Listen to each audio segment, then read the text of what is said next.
Welcome back students. हम लोग पढ़ रहे हैं संस्कृत का सेतु कार्यक्रम कक्षा 8 के लिए, जो कि एनसीईआरटी ने लॉन्च किया है। आज के वीडियो में हम पढ़ने वाले हैं पाठ 24। पाठ का नाम है समासः द्वय, यानी कि समास का भाग 2 जो पाठ है, आज हम वो पढ़ने वाले हैं। चलिए शुरू कर लेते हैं। एज यूजल आपको सबसे पहले दिए गए हैं कार्यकलाप से उद्देश्य। कार्यकलाप को करने का उद्देश्य क्या है, ये जो आपको कराया जाएगा, इसको कराने के पीछे उद्देश्य क्या है, पहले आपको ये बताया गया है। छात्राः विग्रहवाक्यानां समस्त पद निर्माणस्य अभ्यासं करिष्यन्ति। छात्र विग्रह वाक्य से समस्त पद निर्माण का अभ्यास करें। पिछले पाठ में तो देखिए बेटा, समास में आपको समास पद का परिचय दिया गया था और समास विग्रह का परिचय दिया। इस पाठ में आपको क्या कहा जा रहा है, देखिए दो उद्देश्य दिए गए हैं।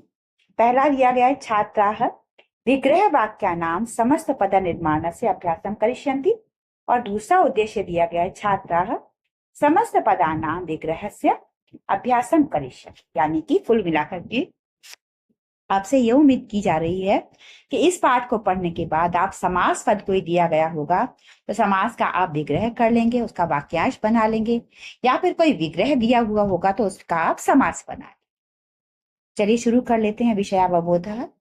अध्यापकः छात्राणां सहायेन, अध्यापक छात्रों की सहायता से 20-30 वा 20 या 30 समस्त पदानां तेषां विग्रह वाक्यानां च चिटिका निर्माणं कुर्यात्। यानी कि अध्यापक छात्रों की सहायता से 20 या 30 समस्त पदों की पर्चियां बनाते हैं और इतनी ही पर्चियां उनके विग्रह की। यानी कि अगर आपको एक पर्ची बनानी है विद्यालय की तो दूसरी आप बनाएंगे विद्यालय।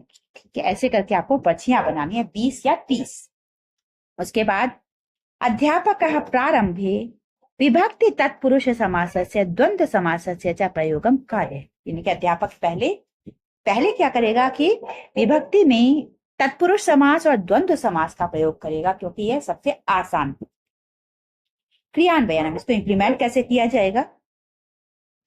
इसके बाद है क्रियान्वयनम, यानी कि इस एक्टिविटी का इंप्लीमेंटेशन कैसे होगा। तो आपको क्रिया दिया गया है कार्यकलाप से आरंभ, यानी कि कार्यकलाप के आरंभ होती ही सर्वाह चिटिका, सभी चिटिकाएं यानी कि सभी पर्चियां अध्यापकस्य उत्पीठिकायां भवेयुः, सारी की सारी पर्चियां अध्यापक की मेज पर होंगी, टेबल पर होंगी। शुरुआत। अध्यापकः एकैकां चिटिकां प्रत्येकमपि छात्राय दद्यात्। अध्यापक एक एक पर्ची हर छात्र को दे देते हैं। अधुना प्रत्येकः छात्रः क्रमेण चिटिकायां लिखितं समस्त पदं विग्रह वाक्यं च वा उच्चारे। उसके बाद वो छात्र उस पर्ची में जो चीज लिखी हुई है, कोई समास पद है या फिर उसका विग्रह है, उसका उच्चारण करता है, यानी कि बोलता है, पढ़ता है उस पर्ची को।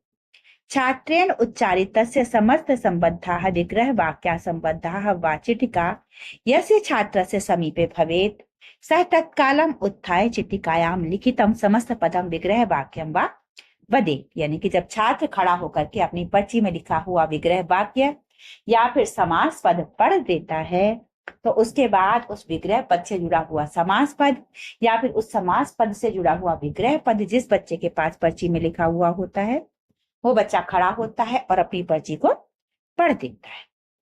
ठीक है, यानी कि पहले जो बच्चा खड़ा होगा उसके पास अगर समास पद की पर्ची होगी तो बाद में जो बच्चा खड़ा होके आएगा तो उसके पास उस समास पद के विग्रह की पर्ची होगी, वो खड़ा होके बोलेगा। ऐसे ही अगर पहले बोलने वाले बच्चे के पास विग्रह की पर्ची होगी तो बाद में बोलने वाले बच्चे के पास समास की पर्ची होगी, वो खड़ा होकर के बोलेगा।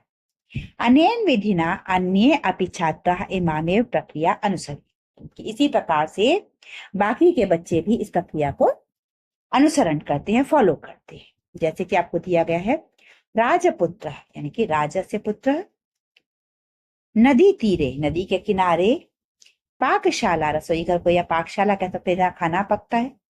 श्री कृष्ण अर्जुनो, यानी कि कृष्ण और अर्जुन के जोड़े को कृष्ण अर्जुनो कहा जाता है। ग्राम प्रमुख, ग्राम का प्रमुख, ग्राम से प्रमुख है। सीतारामी, सीतारामो, सीता च रामो च हो जाएगा ये। अहर्निशम, अहर्निशम मतलब रात दिन के लिए इस्तेमाल किया जाता है। असत्यम, सत्यम जो कि सत्य नहीं है के लिए। ठीक है, आगे कहा गया है एषः कार्यकलापः उदाहरण रूपेण प्रदत्तः अस्ति। ये कार्यकलाप उदाहरण के रूप में आपको दिया गया है। एतदतिरिच्य अपि अध्यापकः अन्यान् कार्यकलापेन कारयितुं शक्नोति, यानी कि इसके अतिरिक्त अध्यापक कुछ और क्रियाकलाप भी करवा सकते हैं।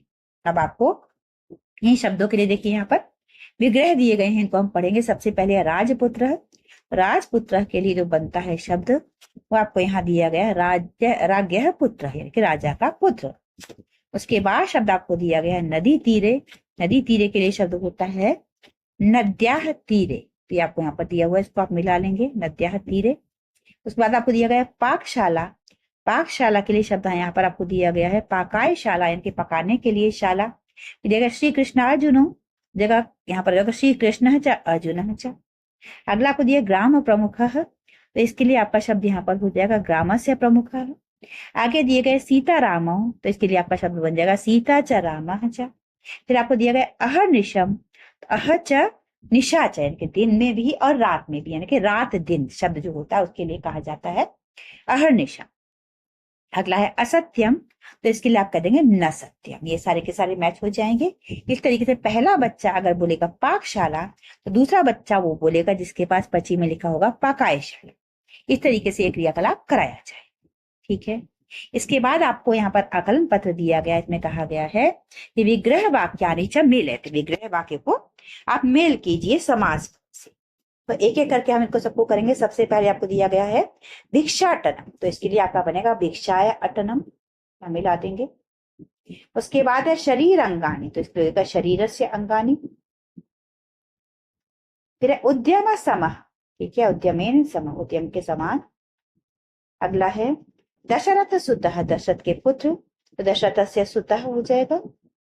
अगला आपको दिया हुआ है गुरु शिष्य, यानी कि गुरु च शिष्य, यानी कि गुरु और शिष्य।